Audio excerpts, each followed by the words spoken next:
নীল বর্ণের করকমল পড়েছে। কোন এক সখী দেখে বলছেন, দেখ দেখ, দেখে মনে হচ্ছে যেন এখানে হরি মানে শিব। আজকে সেই শোভাকে বর্ণনা করছেন যেন সোনার শিবকে পুজো করেছে। যুগলের এই শোভা।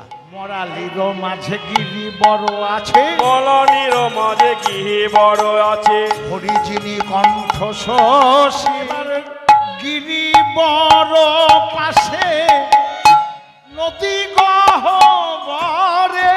গিরি বড় মাঝে নদী গহ্বরে, দেখে জাগো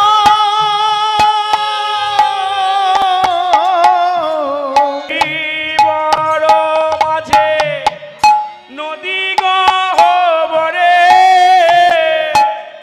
দেখ দেখ, ফণি লুকাওয়াল আসি। হরি বল। লোকাওয়ালো আসি,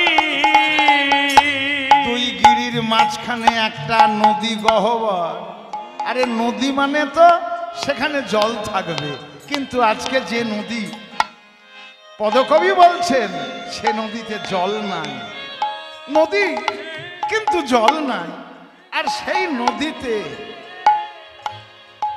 লুকাইয়ে আছে, লুকায়ে আছে, আজ ভয়ে ভয়ে ফণি লুকায়ে আছে, ভয়ে ভয়ে ফণি লুকায়ে আছে। একটু আগে পদকর্তা বর্ণনা দিচ্ছিলেন যে পঞ্চদল নীল পদ্মে শিব পূজা করেছে। আচ্ছা বলুন তো, ফণি মানে সাপ, সাপের কোথায় থাকা উচিত? যদি শিব থাকে তাহলে কোথায় থাকবে সাপ? শিবের গলায় ফণা তুলে, দেখেননি শিব? সাপের থাকা উচিত শিবের গলায় থাকা উচিত, কিন্তু সেই সাপ আজ কি করেছে? লুকায়ে আছে, লুকায়ে আছে, ভয়ে ভয়ে ফণি লুকায়ে আছে, ভয়ে ভয়ে ফণি লুকায়ে আছে। তা শিবের গলায় তো লুকিয়ে থাকে না, ওখানে তো একেবারে ফণা তুলে সাপ যেন বলতে চাইছে, শিব দেখো না, আমায় দেখো। সাপের এমন রূপ শিবের গলায়, কিন্তু সেই সাপ শিবের গলায় না থেকে নদী গহ্বরে লুকিয়ে আছে। বলি শিব কণ্ঠ ত্যাগ করে ওই নদী গহ্বরে লুকায়ে আছে। শ্রীকণ্ঠ ত্যাগ করে ওই নদী গহ্বরে লুকায়ে আছে, শ্রীকণ্ঠ ত্যাগ করে নদী গহ্বরে লুকায়ে আছে, গহ্বরে লুকায়ে আছে, লুকায়ে আছে, লুকায়ে আছে। ওগো ভয়ে ভয়ে ফণি লুকায়ে আছে। ভয়ে ভয়ে ফণি লুকায়ে আছে। বলি ফণি তার ফণা ভুলেছে, ভয়ে ভয়ে ফণি লুকায়ে আছে। ফণি তার ফণা ভুলেছে, ওই ময়ূর এসে গিলবে মাঠে ফণি আর ফণা ভুলেছে, ফণি তার ফণা ভুলেছে। ভয়ে ভয়ে ফণি লুকায়ে আছে।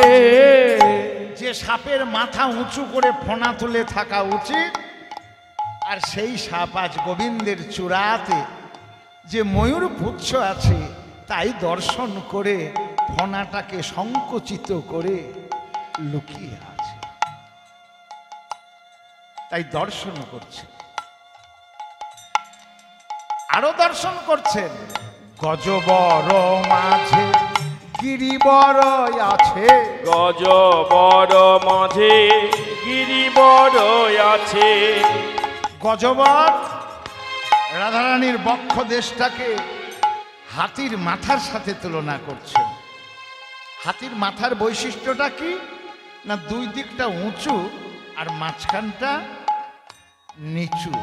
শ্রীরাধার বক্ষ পরি পিনন্নত পয়ধর যুগল, গজবর মাঝে গিরিবর আছে। গজ বড় মাঝে গিরিবর আছে।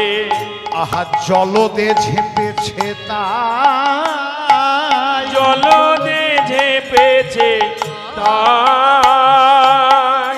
শ্রীরাধার বক্ষ উপরে গিরিবর, আর সেই গিরির উপরে আমার গিরিধারী গোবিন্দ নিতাই গৌর হরি হরি বল।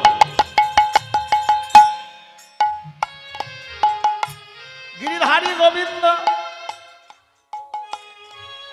কৃষ্ণ বর্ণের সাথে তুলনা করছেন জলদ অর্থাৎ মেঘ। ঢাকা পড়েছে, ঢাকা পড়েছে, ঢাকা পড়েছে, ঢাকা পড়েছে, ঢাকা পড়েছে। ঢাকা পড়েছে। শ্যাম জল ধরে গিরি ঢাকা পড়েছে। শ্যামে জল ধরে গিরি ঢাকা পড়েছে। শ্যাম জল ধরে ধরে গিরি ঢাকা পড়েছে। শ্যামে জল ধরে গিরি ঢাকা পড়েছে। গজবর মাঝে গিরিবর আছে। গজ বড় মাঝে গিরিবর আছে। আহা জলদে ঝেপেছে তাই, জলদে রেখেছে তাই। এবার জলদে বিজুরি দেখিতে না কি পাইলাম। শোভরে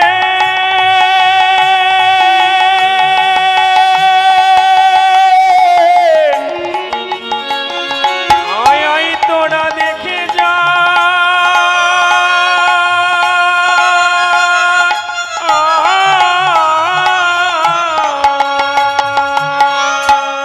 জলদে বিজুরি দেখিতে না পাইলাম। জলদে বিজুরি দেখিতে না পাইয়া।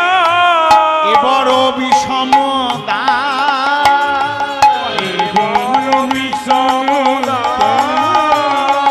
বলি ঢাকা পড়েছে। ঢাকা পড়েছে।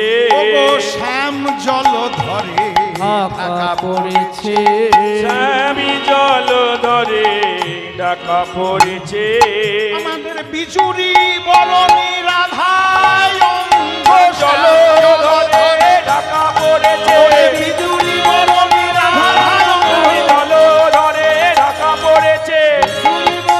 রাধায় অঙ্গ আমি জল ধরে ঢাকা পড়েছে।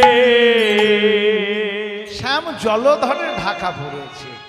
আবার কি দেখলাম, আবার কি দেখলাম জানিস, কমল ভিতরে কুন্দ ফুটেছে। কমল ভিতরে কুন্দ ফুটেছে। মধুপ লুকায়ে পাশে, মধুপ লুকায়ে পাশে।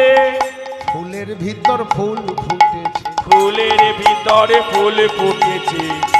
এমন কভু দেখেছিস কোথাও, ফুলের ভিতর ফুল ফুটেছে।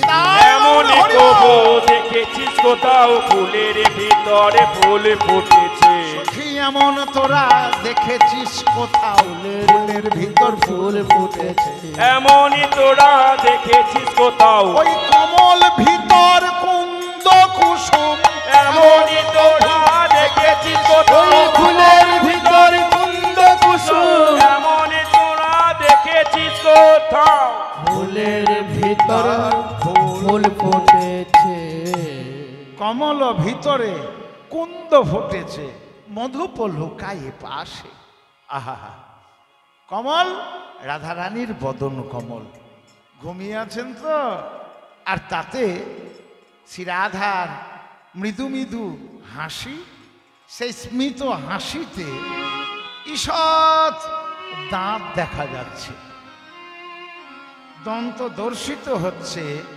তাই রাধারানীর বদনখানাকে কমলের সাথে তুলনা, আর দাঁতের শোভাকে বলছেন কুন্দ ফুল সাদা, যেন ফুলের মধ্যে ফুল ফুটেছে। কিন্তু বলি এবার ওই অদ্ভুত কমল মুদিত এবার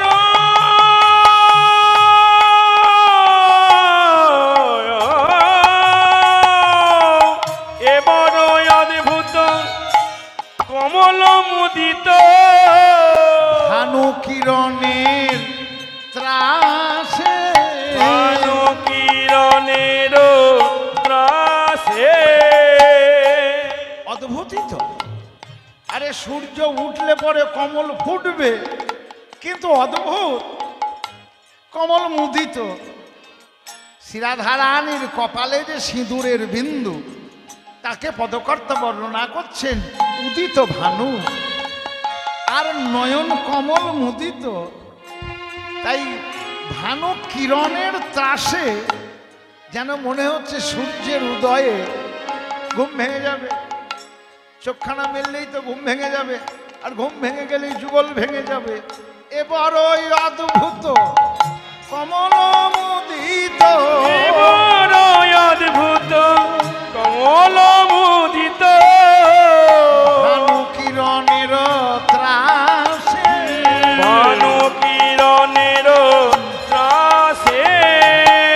দেখিতে দেখিতে লাগিল ধন্দ, দেখিতে দেখিতে লাগিল দ্বন্দ্ব। বলি যত দেখছি তত ধাঁধা বেড়েই যাচ্ছে। ঠিক দেখছি কিনা? দেখিতে দেখিতে লাগিল ধন্দ, দেখিতে দেখিতে লাগিল দ্বন্দ্ব। আহা বড় বিষাদ মনে, বড় বিষাদ মনে।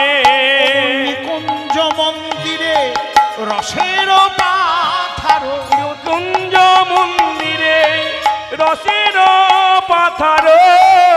দাস যদুনাথ ভনে, হরি হরি বল। দাস যদুনাথ বনে, দাস যদুনাথ ভানে, দাস যদুনাথ ভনে।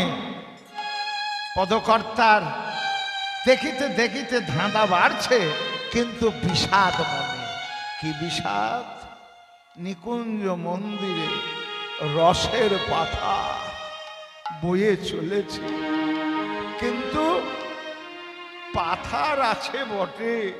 আমি হতভাগা, আমি দুর্ভাগা, আমি অপরাধী, আমি পাপিষ্ঠ। তাই আমার হেন জন। পাথার আছে বটে, কিন্তু সাঁতার জানি না। সাঁতার জানি না, সাঁতার জানি না, সাঁতার জানি না। ওই রসের পাথারে সাঁতার জানি না। রসির পাথারে সাঁতার জানি না। আমি কত জন্মে অপরাধী, রসের পাথারে সাঁতার জানি না।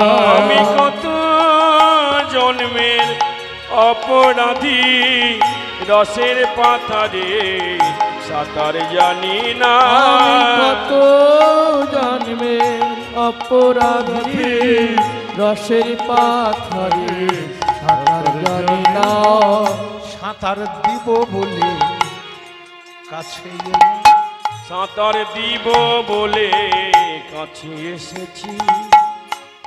সাঁতার দিব বলে কাছে এসেছি, কিন্তু পেছন থেকে মায়া টেনে বলছে, "আহ, সাঁতার জানিস না?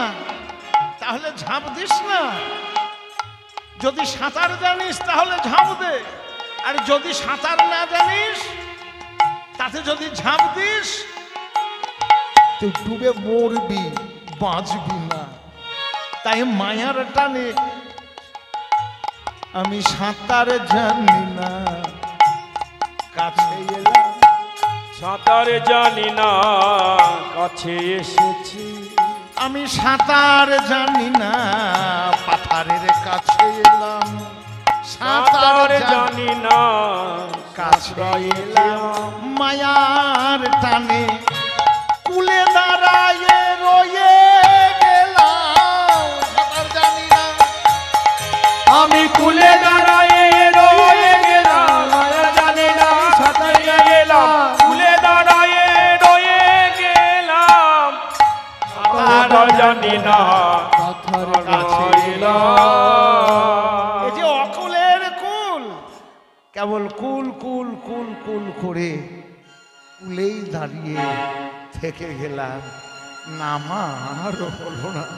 সাধুগুরু বৈষ্ণব আপনারা কৃপা করো, আপনাদের করুণা ছাড়া এ তত্ত্ব এ বিষয় আমার হেন মূর্খ আপনাদের চরণ সমীপে পৌঁছে দিতে পারে না।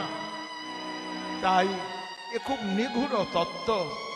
তাই বৈষ্ণবপদ কবি বলছেন সাঁতার শিয়ে সাঁতার শিয়ে কে সাঁতরা বিয়াই সাঁতার শিয়ে সাঁতরা বিয়াই সাঁতার শিয়ে আয় আয় কে সাঁতরা বিয়া সাঁতার শিয়ে সাঁতরা বিয়াই সাঁতার শিয়ে এই যে রসের ধারা যাই যে বইয়ে কে সাঁতরা বিয়াই সাঁতার শিয়ে রসের ধারা যাই রে বয়ে এই অপূর্ব লীলা হৃদয়ে ধরে কে রসের ধারা যাই রে বয়ে অপূর্ব লীলা হৃদয়ে ধরে রসের ধারা যাই রে বয়ে অপূর্ব লীলা হৃদয়ে ধরে রসের ধারা যাই রে বয়ে